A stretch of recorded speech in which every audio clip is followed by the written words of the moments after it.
ఈరోజు సుప్రీంకోర్టులో జరిగినటువంటి వాదనలు, ఆకువీడు అటుపక్క డిప్యూటీ స్పీకర్ రఘురామకృష్ణంరాజు, ఇటుపక్క నేను. మీ అందరికీ తెలుసు, రాష్ట్ర ప్రజలందరికీ ఈ ఆకువీడు అంశం రాష్ట్ర వ్యాప్తంగా రెండు మతాల మధ్య, రెండు కులాల మధ్య ఎంత తీవ్రమైనటువంటి పరిస్థితులకు కారణమైంది.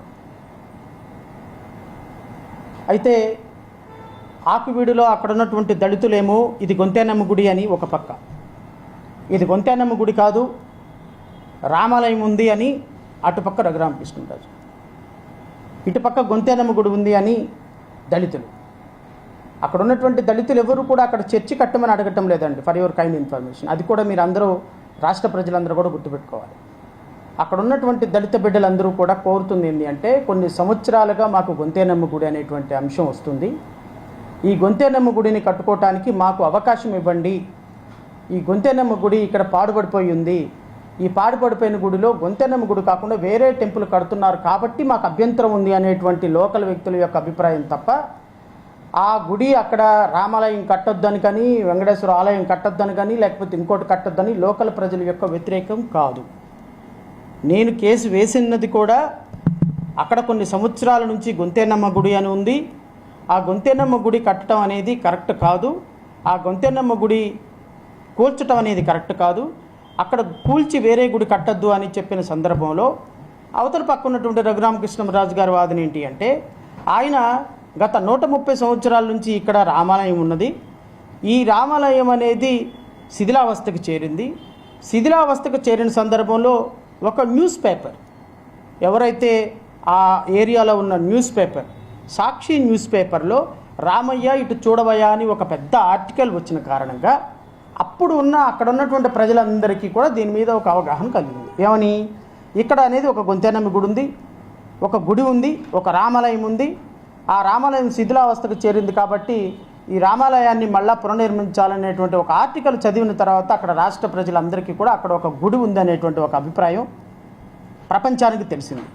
సో ఈ ప్రపంచానికి తెలిసినటువంటి ఈ అంశాన్ని రఘురామకృష్ణంరాజు గారు డిప్యూటీ స్పీకర్, ఆయన దీన్ని అక్కడ ఒక రామాలయం కట్టాలి అనేటువంటి ఒక అంశాన్ని తెర మీదగా తీసుకొచ్చినప్పుడు, ఇక్కడ రామాలయం లేదు అని లోకల్ దళితులు, లేదు ఇక్కడ రామాలయం ఉంది అని రఘురామకృష్ణంరాజు, దీని మీద చాలా గొడవలు జరిగినాయి, చాలా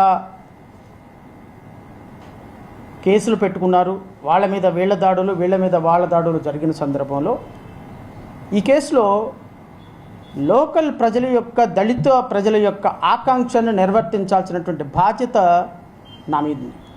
అలాగని అక్కడ ఉన్నటువంటి వాళ్ళు వేరే హిందువులు కట్టుకుంటున్నటువంటి గుడికి వ్యతిరేకంగా నేను పోరాటం చేయలే. నేను పోరాటం చేసింది దళితుల ఆకాంక్ష కోసం. గొంతేనమ్మ గుడి కూల్చకూడదు, గొంతేనమ్మ గుడి స్థానంలో వేరే గుడి, ఎందుకంటే గొంతేనమ్మ గుడి కూడా హిందువుల దేవతే. ఎక్స్పెషల్లీ దళిత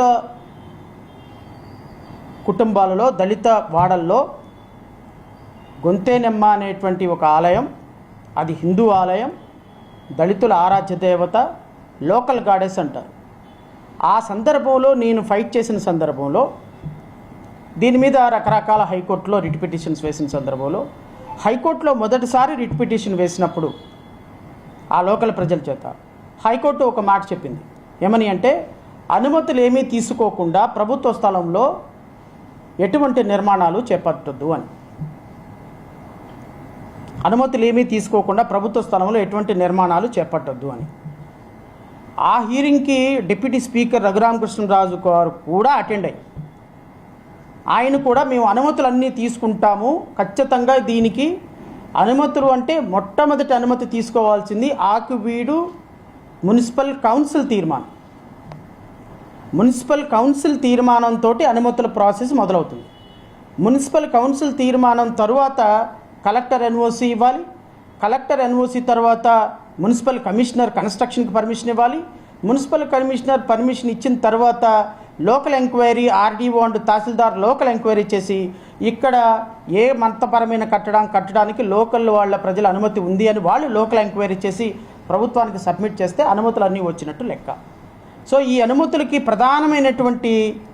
ప్రధానమైనటువంటి అనుమతి రావాల్సింది municipal council, Akividu municipal council ద్వారా ప్రధాన అనుమతి రావాల్సిన సందర్భం ఉంది. సో ఈ విధంగా హైకోర్టులో వాళ్ళు ఒప్పుకున్న తర్వాత లోకల్ యొక్క కౌన్సిలర్లు, లోకల్ కౌన్సిల్ సభ్యులకు అనుమతి తీసుకున్న తర్వాత మాత్రమే ప్రొసీడ్ అవుతామని చెప్పిన తర్వాత ఈరోజు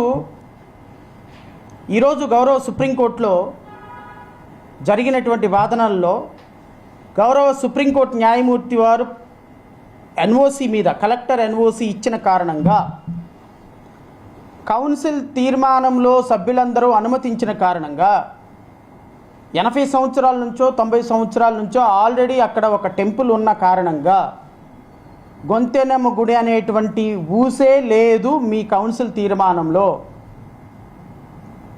సో ఒక్కసారి ఆకివీడు మున్సిపల్ కౌన్సిల్ ఏదైతే ఇక్కడ ఏది ఉందో, ఏ టెంపుల్ ఉందో, ఏ టెంపుల్ని కూల్చి ఏ టెంపుల్ కట్టడానికి అనుమతి ఇచ్చిందో దాన్ని బేస్ చేసుకొని కలెక్టర్ అనుమతి ఇచ్చిన తర్వాత, దాన్ని బేసుకొని మున్సిపల్ కమిషనర్ అనుమతి ఇచ్చిన తర్వాత ఇంకా పాయింట్ ఏముంటుంది? ఈరోజు 1,10,00,000 మంది ఉన్నటువంటి దళితుల ఆకాంక్ష అక్కడ ఉన్నటువంటి గొంతెనమ్మ గుడి. ఈరోజు గొంతెనమ్మ గుడి అక్కడ కూల్చి ఇంకొక టెంపుల్ కట్టడానికి అనుమతించింది ఆకివీడు మున్సిపల్ కౌన్సిల్. ఈ తీర్మానం కూడా నేను మీకు చదివి వినిపిస్తా. ఈరోజు సుప్రీంకోర్టు కేవలం రిలై అయింది ఒక్క దీని మీదే.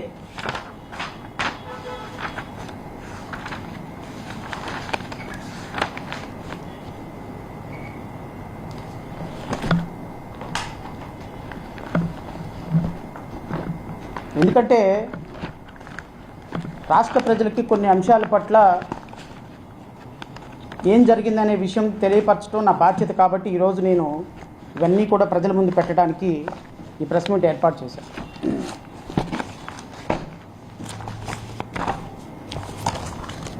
ఆకివీడు నగర పంచాయతీ అత్యవసర సమావేశం తేదీ 21/4/2026 మంగళవారం ఉదయం 10 గంటలకు ఆకివీడు నగర పంచాయతీ మీటింగ్ హాలులో కౌన్సిల్ అత్యవసర సమావేశం జరుగును. కావున సదరు సమావేశానికి గౌరవ సభ్యులు అందరూ హాజరవ్వాల్సిందిగా కోరుతూ ఇందులో ఎజెండాను జతపరచడమైనది. Akividu 18/4/2026 chairperson municipal council Akividu నగర పంచాయతీ. దీంట్లో ఐటెం నెంబర్ 1 వచ్చి శానిటేషన్ సాలిడెన్స్ మేనేజ్మెంట్,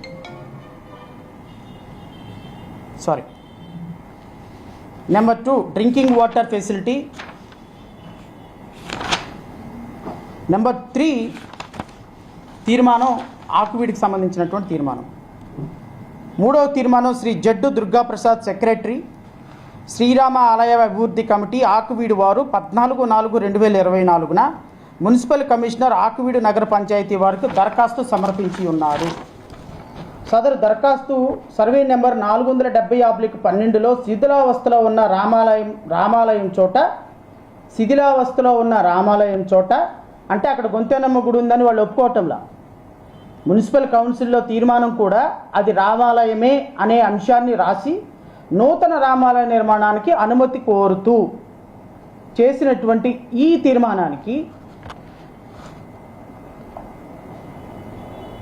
ఈ కౌన్సిల్ సభ్యుల్లో ఉన్నటువంటి 19 మంది కౌన్సిలర్లు, ఈ 19 మంది కౌన్సిలర్లు కూడా ఎవరో నేను చదివి వినిపిస్తాను.